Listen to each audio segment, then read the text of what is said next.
Welcome back, members. Let's take a look at a few individual stocks plus the major indices. Let's first start off with QQQ. QQQ is rejecting right here. If you look here, right at $730 per share, this is rejected that we have been watching since yesterday, continuous rejection. Now, when you zoom in on this, you can see that it looks even worse. So we are starting to make lower highs. If QQQ cannot break above this 730, then I'm afraid that we are most likely going to start moving down to about $700 per share on the Qs. So I would be watching that level and make sure that if it doesn't break through, you're looking for this move, looking for a push and then rejection lower if we cannot break above it. Looking at the SPY, it's a little bit of a different story. We're trading above all-time highs, as you can see right here. Trading above all-time highs right here at $757 per share. I would expect a retest, especially with CPI tomorrow's print. So we have CPI tomorrow at 2:30, pushing back to here to $758 to $757. Completely normal for a pushback long. I would be waiting for that. That would be excellent. Now looking at SMH, continuing to show a similar story to QQQ. We are rejecting right now, and until we have NVIDIA's earnings, which is in 2 weeks, this 594 is considered resistance. It has rejected and moving lower right now. It is trying to maintain, but right now SMH needs to hold this level at $550 per share. So I would be watching, $560 per share is your first test. And then your next psychological support would be around 540. So I would be watching that level. Moving over to IWM, we are still trying to get above here. You're going to need a good print for CPI for this to break, but $303 is clearly the resistance zone. We're just waiting to see what do we do. It does look very bullish, but right now you have to wait and see, are we going to break above, break, and then retest, move higher, or we're going to reject off of that. CPI will be very telling for us. Apple is finally starting to sell off here. We've been watching this level, waiting for about $288 per share. Let's give it some time. We're still watching it. It's something that I definitely would be paying attention to. It has rejected $315. Up here, you can see it not once, not twice, but here's a third time rejection off 313.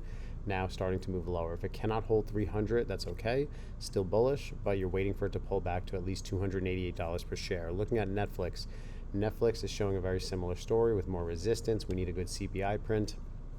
Looking here on Netflix, $78 was the first point of resistance right here, rejected twice. It's going to reject over here, starting to pull back unless we can get a real catalyst. I don't know how Netflix is going to get out of this, but it needs a real catalyst to get above 78. If you get above 78, then we are looking at an actual catalyst that could push us up higher towards $90 per share. But for now, it's got to break $78. Meta stock right now, looking at this, if you look at Meta is interesting because it broke above this resistance at 550. It's consolidating at 600. Now, if we can hold Meta above $600 per share, which everything is on hold until CPI shows us what it's going to do. But if CPI is good, we could definitely see a move up to at least $640 on Meta. Moving to Google, it finally broke through a massive support area, which was $350 per share. With $350 as resistance and then rejecting and going back here, now we've broken through. I want to see if we continue to sell off lower. If we do, I'm going to be watching Google for an entry long, but I want to see a pullback to at least $330 per share. If we can get that $330 per share, that would be beautiful. I actually would be looking more on Google for puts. Look at this on the 5-day. Look for this move. I'd be looking for a retest on Google to push back up into 350. If we can get back up to 350, then reject and go lower. That's what I'd be looking for. Looking at NVIDIA stock, we have earnings in about a week and a half. Being cautious. I'm waiting. I'm just going to be patient on them. I'm not purposely not trading them for this reason, but right now they have support at $212 per share. I want to see, are we going to retest highs before earnings around $238 per share, or are we going to break down into this level, push back down right here, break this 212, and push lower down in this zone near $190 per share? That would be excellent for a long position. Amazon is looking good. We are watching it on the 1 month right here. It is holding this bull flag right here, trying to break out. It's in this little bit of a wedge right now. This is where we're at with Amazon. So I'd be watching this, keep this on your radar for a break lower. If the market looks weak, we might break 272 and then start heading lower into this zone down here at $250 per share, which was support. Resistance turned into support. So we'll see. It's forming a little bull flag. We got to see how it breaks out here.